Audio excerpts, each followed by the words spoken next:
My ex whispered, "You'll come crawling back." That night, I ran into the only man who'd been silently waiting to catch me. I used to believe silence could keep me safe. Now I know silence can be its own kind of prison. That night, the rain wouldn't stop. It came down in hard sheets against the glass, every drop sounding like a question I didn't want to answer.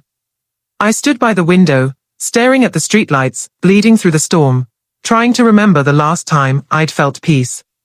Behind me, Brandon spoke in that measured tone he used when he wanted to hurt me without raising his voice. "Naomi, you're making a mistake," he said. "If you walk out that door, you'll have nothing, no house, no money, no name." He said it like a man announcing the weather, calm, certain and heartless. I turned and looked at him. The dim light from the kitchen caught the edge of his smile. For a moment, I saw the man I married. Then I blinked, and he was gone. "I already have nothing," I said quietly. He stepped closer, his cologne sharp in the air. "Don't do this. You think the world will care about you. You think they'll buy your designs without my name on the label." His voice dripped with something between pity and ownership. He loved being the reason I doubted myself. I picked up my bag. The zipper sounded louder than thunder. My hands trembled, but not from fear, more like release. "You can keep the house," I told him. "Keep everything. I just want my peace back." He laughed. A low, slow sound that filled the room. "Peace," he said. "Peace doesn't pay bills, Naomi. Hope doesn't build a life." I slipped off my wedding ring and set it on the counter. The metal made a small, clean sound when it landed. I didn't say another word. I just opened the door and walked into the rain. Freedom felt cold that night. The next few months were survival in slow motion. My accounts were frozen. My business partners vanished. My name, our name, was quietly blacklisted. I rented a small apartment above a bakery that smelled like sugar and smoke. The walls were thin, the bed creaked, and the mirror was cracked, but it was mine.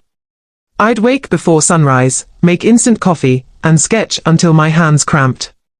Sometimes I'd talk to myself, just to remember what my voice sounded like when it wasn't afraid. Then one morning, an envelope arrived. No return address. Inside was a letter from a foundation I'd never heard of. They wanted to fund one of my old design proposals, affordable housing for single mothers. I read it 3 times, afraid it might vanish. That grant was the first good thing to happen to me in a long time.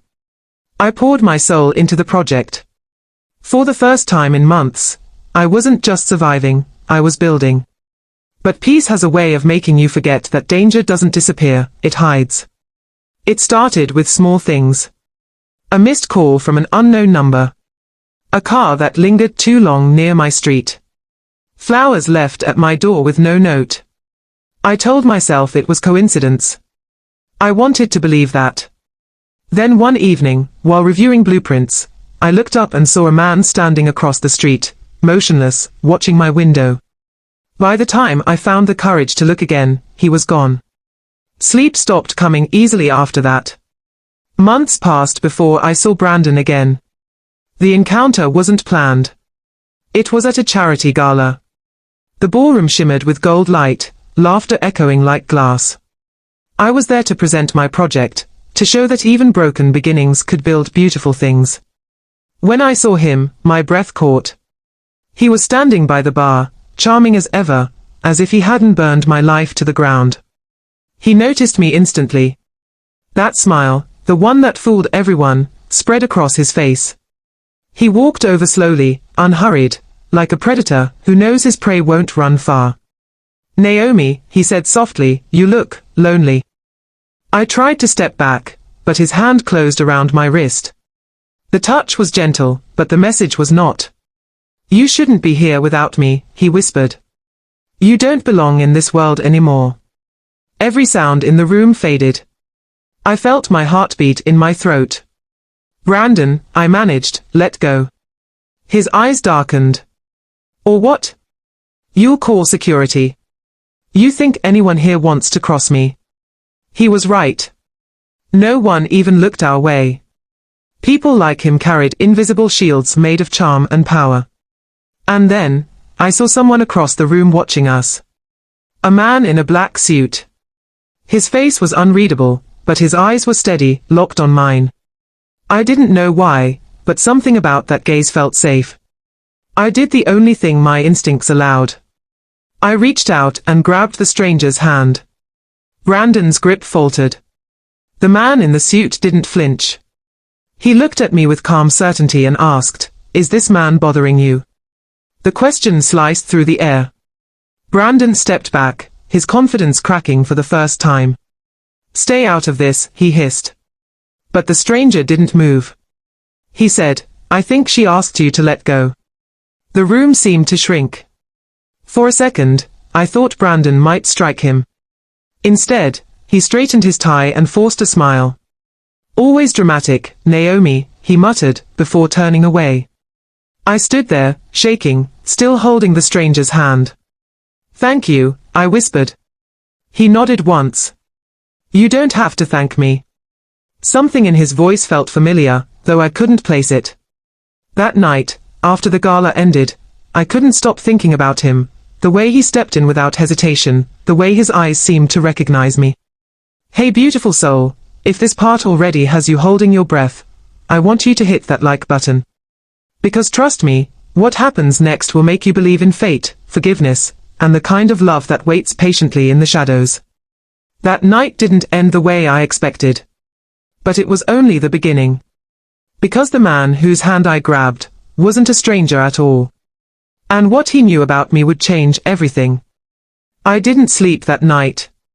I kept feeling that hand, his hand, in mine. It wasn't just the way he'd pulled me from the chaos. It was the way his touch stayed, even when he let go. My body calmed, but my heart didn't. I told myself it was just adrenaline. A reflex. But deep down, I knew better. Something about that man's steadiness had reached a place I'd long stopped believing anyone could reach. The next morning, I stared at myself in the mirror, eyes puffy from the kind of crying you don't even remember starting. I looked like someone who'd just seen her past and future collide in one terrifying, beautiful moment. For days, I tried to forget him. I threw myself into work, buried in architectural sketches and site visits, pretending the smell of fresh paint could mask the fear still crawling under my skin. But no matter how loud the world got, he was there, a quiet echo behind everything.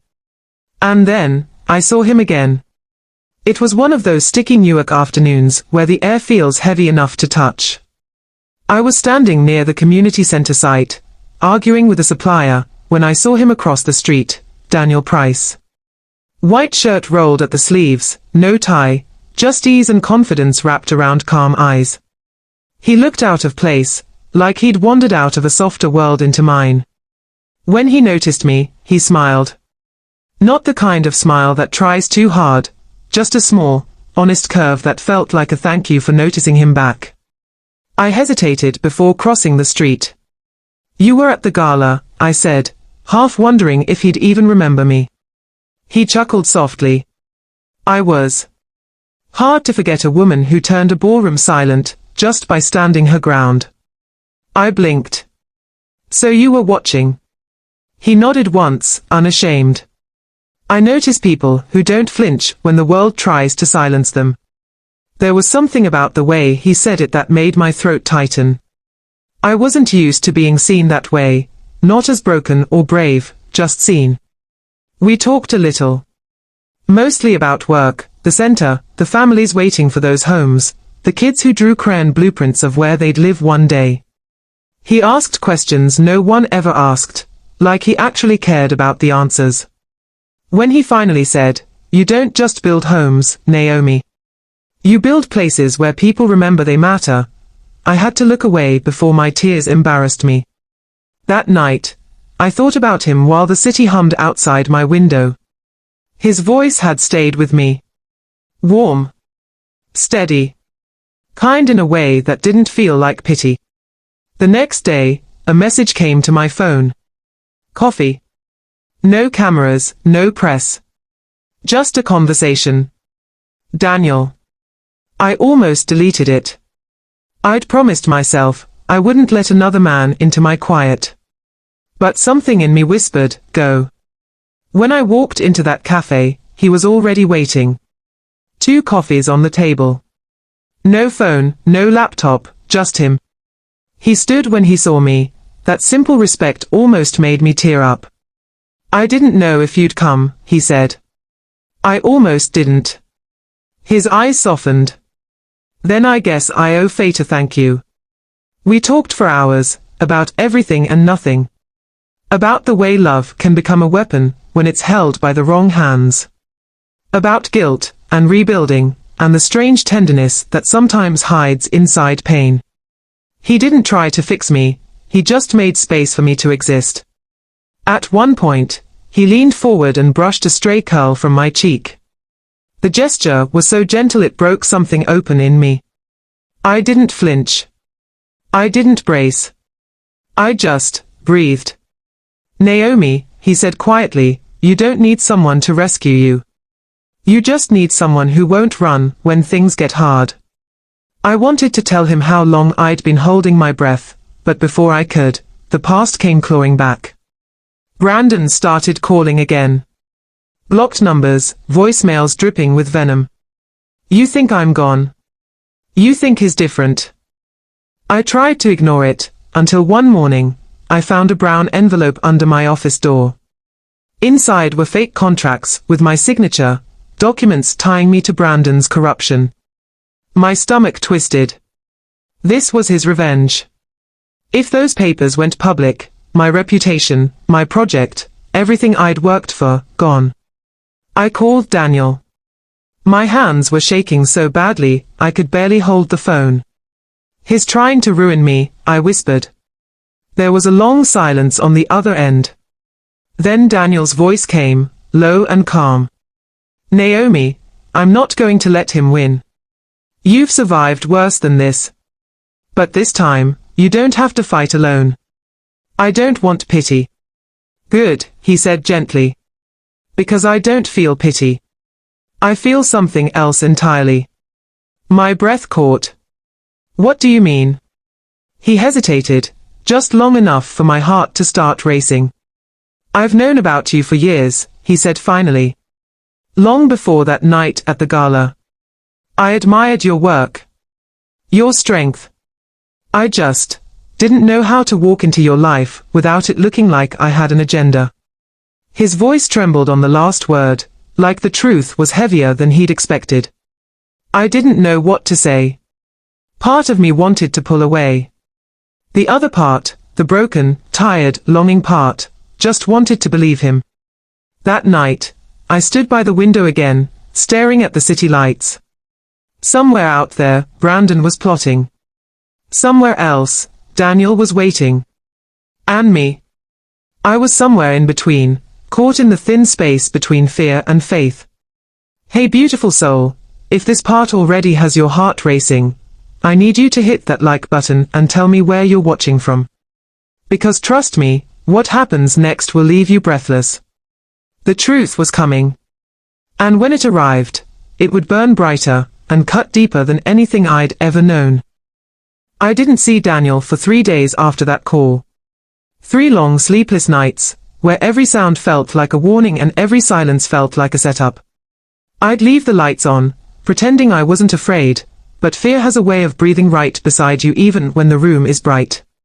Then, on the 4th morning, I opened my door and found him there, leaning against his car, calm as sunrise, holding 2 cups of coffee. The sight hit me harder than the caffeine ever could. Thought you might need this, he said. I stared at him. You should have called. He smiled faintly. You wouldn't have answered. He wasn't wrong. We sat in my living room, the city humming faintly beyond the window. He'd brought a folder, thick, neat, dangerous. Inside were records, names, and numbers that connected Brandon's shady contracts to offshore accounts. It was everything the authorities would need to bury him. How did you get this? I asked, my voice barely above a whisper. He looked down at his hands, hesitating. Let's just say, I have friends who owe me favors. I told you, Naomi, you're not alone in this. It wasn't the words that undid me. It was the way he said my name, soft but certain, like he was willing to carry part of its weight. We spent the next days plotting carefully. Every document was evidence.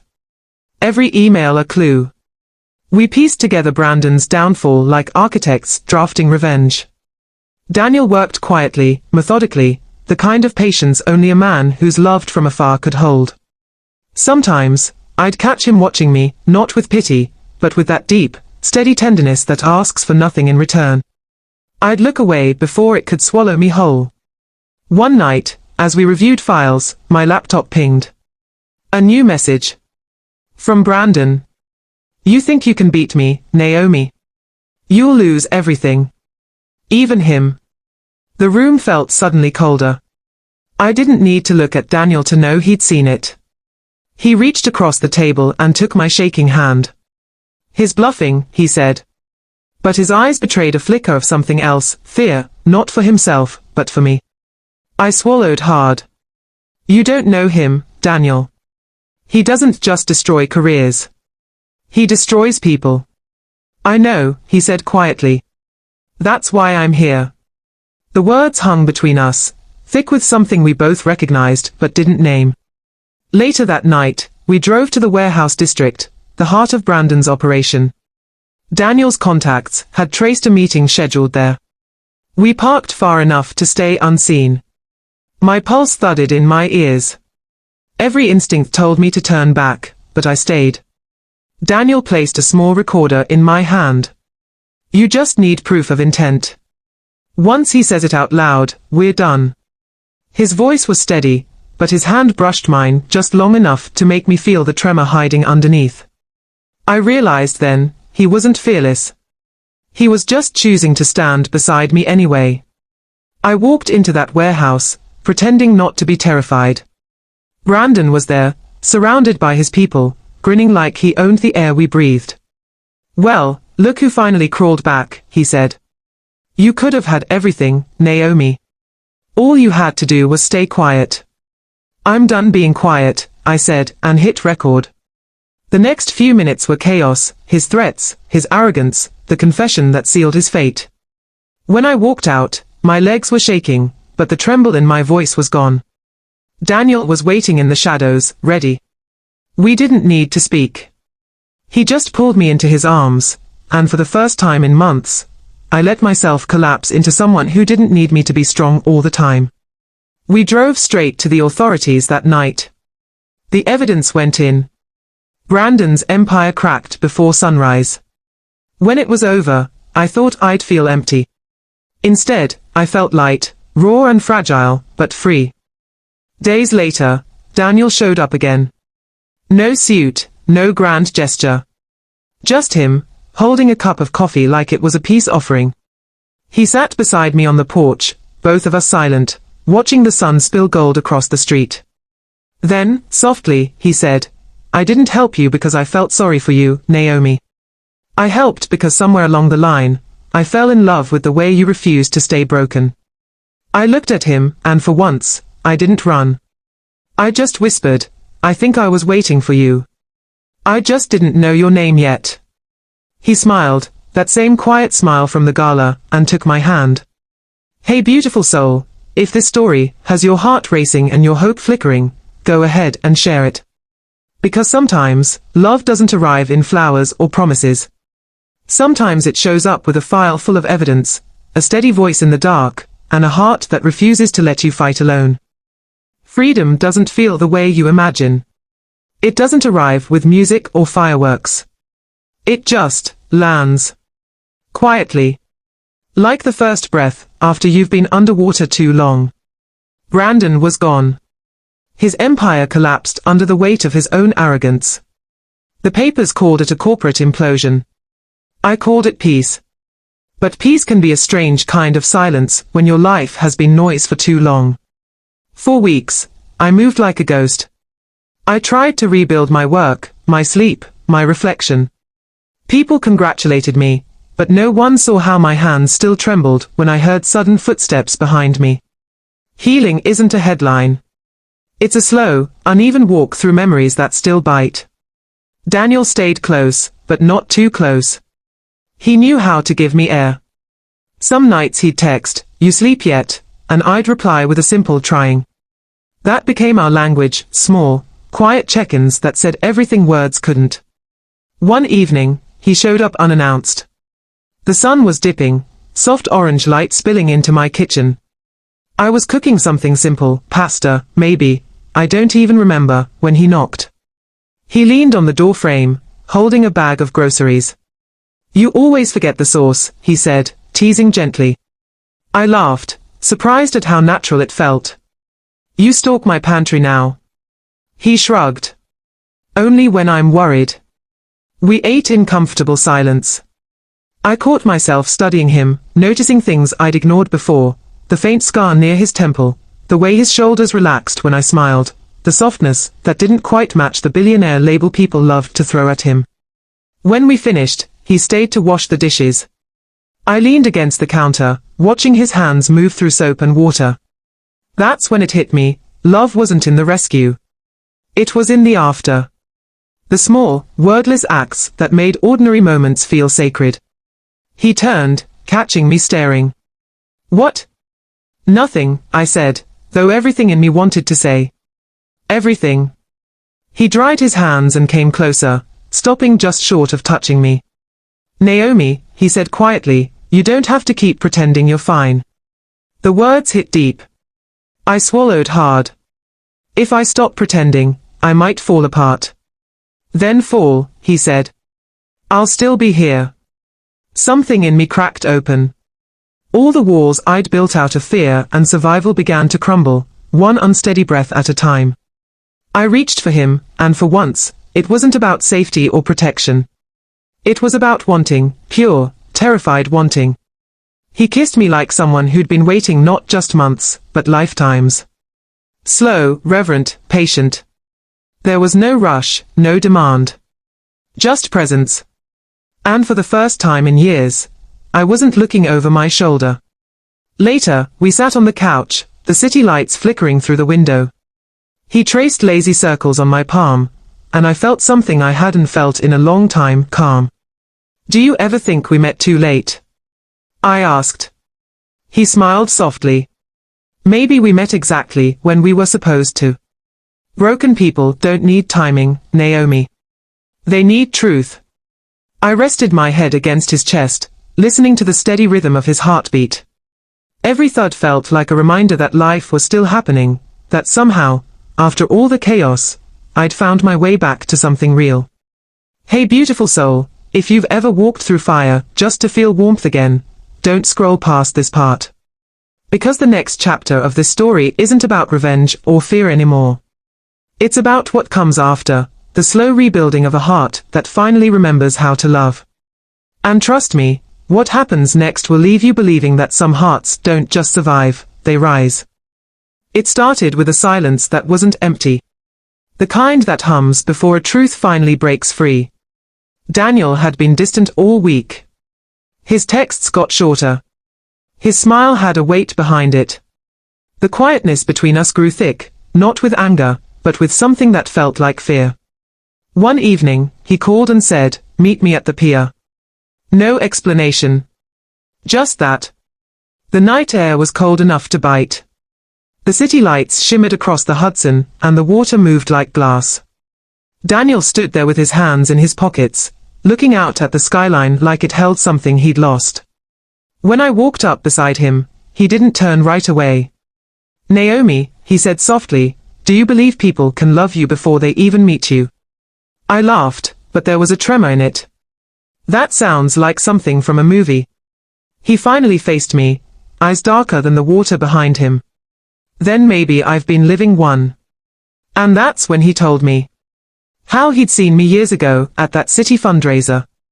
How he'd read every article about my work, funded my first housing project under a fake name, and showed up at every event, pretending it was coincidence.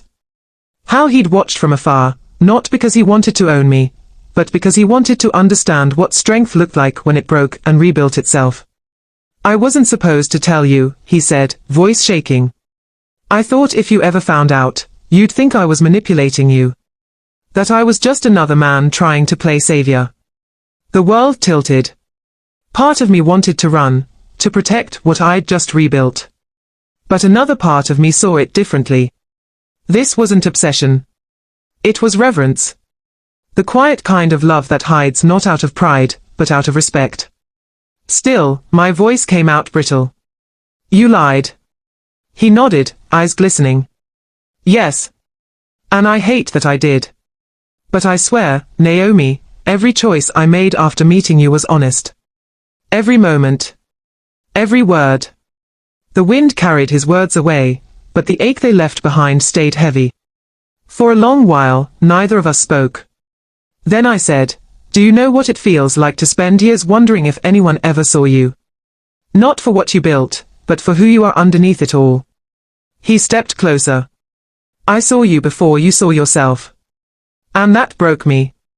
The tears came fast, unfiltered, holy. I didn't rush into his arms. I just stood there, letting the confession settle, letting my anger and love collide in the middle of the night. Finally, I whispered, I don't know if I can trust what we are anymore. He reached for my hand, slow and deliberate. Then let me earn it. Every day, if I have to.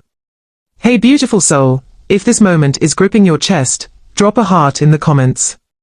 Because when love and truth finally meet, something sacred happens, something you can't unsee. That night, I didn't give him forgiveness. I gave him time. And maybe that was the most loving thing I could offer. Because love that's rushed is just fear in disguise. But love that waits, love that stays when it's hardest to stay, that's the kind that changes you. Some storms don't announce themselves. They arrive quiet, like guilt, then tear everything apart. It was 2 weeks after that night at the pier. Daniel and I were finally finding rhythm again, fragile, tentative, but real. We laughed over burnt pancakes, argued about furniture, pretended life could be normal. For the first time in years, I was beginning to believe that peace didn't have to come at a cost. Until it did. It was raining when I saw him again. Brandon. I was walking home from the community site, my umbrella useless against the wind. He stepped out of the shadows like a nightmare learning to breathe again. Miss me? His voice had that same poisonous calm, the one that used to make me second-guess my own terror. I froze. Every instinct screamed to run, but my feet wouldn't move. He smiled, that same smile that used to charm boardrooms and bury secrets. You really thought you could embarrass me, didn't you? Leave me alone, I said, my voice steadier than my heart. He stepped closer, eyes wild. You think that man of yours can protect you? You think he's any different from me? He's been following you for years. You didn't know that. His words hit like shards of ice. My breath caught. How did he know? And then it clicked. He'd been digging. Watching. Before I could speak, headlights cut through the rain. Daniel's car screeched to a stop at the curb. He saw Brandon and didn't hesitate. He was out of the car before I could blink, sprinting toward me. What are you doing here? Daniel's voice thundered. Brandon laughed, a sharp, ugly sound. Protecting what's mine. She was never yours, Daniel snapped. Everything happened at once. Brandon lunged. I screamed. Daniel grabbed his arm, but the force sent them both crashing to the ground. The sound of breaking glass, a bottle. Split the night. And then blood.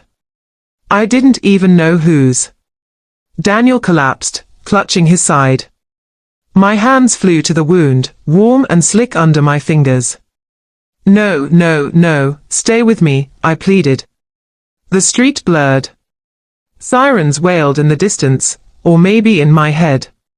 Brandon stumbled backward, eyes wide with something that looked like regret, but was far too late. Daniel's voice was barely a whisper. Naomi. I told you I'd earn it, even if it kills me. Don't you dare, I said, pressing harder, crying harder. Don't you dare say that.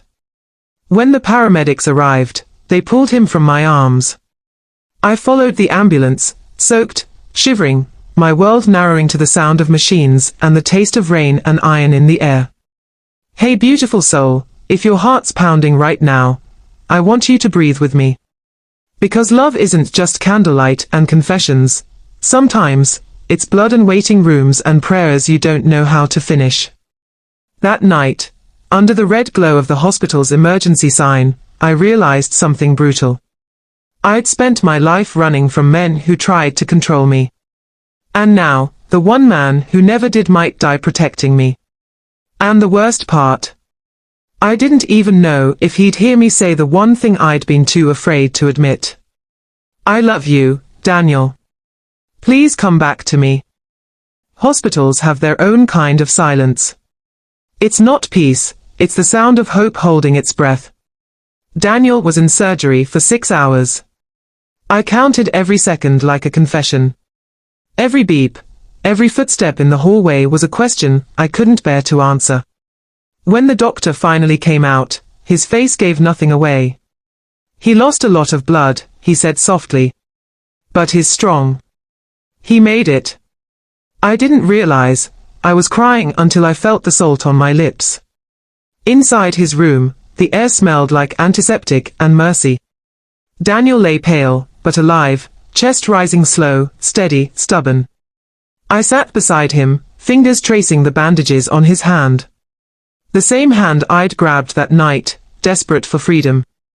It had saved me again. Hey, beautiful soul, I whispered, echoing the words he once teased me with.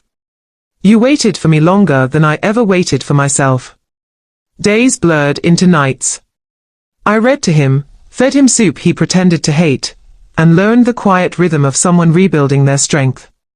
Every time he smiled, even weakly, it felt like the world was learning to breathe again. When he finally woke fully, his first words weren't about pain or anger. They said I might not walk right for a while, he said with that crooked grin.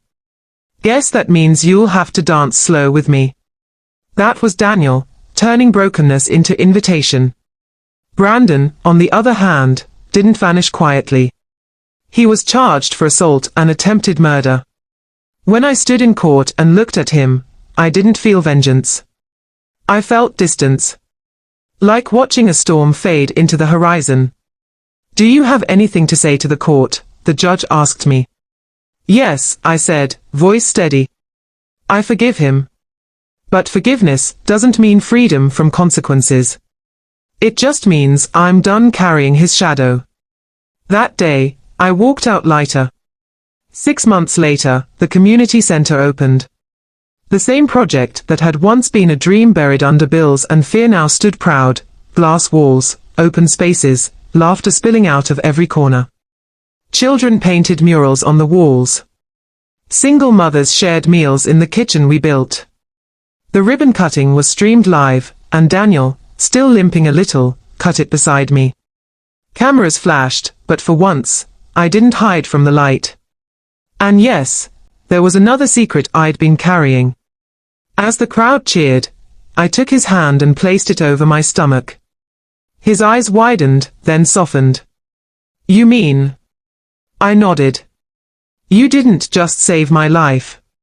You helped create another one. He laughed, that deep, quiet laugh that always started in his chest. Guess fate had a bigger plan. That plan unfolded a few months later, beneath a canopy of lights and late spring air that smelled of jasmine and new beginnings. The wedding was small, no extravagance, no spectacle. Just close friends, a few of the women from the shelter, who had once stood where I used to stand, and children from the community center, dressed in tiny suits and wildflower crowns. I walked down the aisle barefoot, holding a single white rose, not as a symbol of perfection, but peace. Daniel waited at the end, wearing a simple gray suit, and that same quiet smile that had steadied me through storms. When the officiant asked for vows, Daniel took my hands and said, I fell in love with your strength long before you ever needed me. I ain't promising you a life without pain, but I promise to never make you question your worth again. My voice trembled as I replied. I don't believe in fairy tales anymore. I believe in healing. And you've taught me that love isn't about rescue, it's about rebuilding. We exchanged rings, plain gold, nothing fancy, because the value wasn't in the shine, but in the story they carried. When he kissed me, the room erupted in applause, laughter, and soft tears. It felt like the world had exhaled with us. Later, as music filled the night, he pulled me into a slow dance beneath the string lights. The children spun in circles nearby, the community center glowing behind us like a promise kept. Remember when I said you'd have to dance slow with me? He murmured against my ear. I smiled. You're keeping your promise beautifully. I looked around, at the people whose lives had touched ours, at the stars above, at the man who had once waited for me in the shadows, but now stood in the light beside me. This wasn't a fairy tale. It was something better. It was earned. Because love isn't about rescue. It's about rebuilding. It's about two broken people deciding to build something beautiful from the wreckage. Hey beautiful soul, thank you for walking through this story with me. If this journey made your heart ache, heal, and hope again, hit that subscribe button and tell me in the comments what moment moved you most. Because somewhere out there, someone's still waiting for the hand that will change everything. And maybe, this story will help them believe it's possible.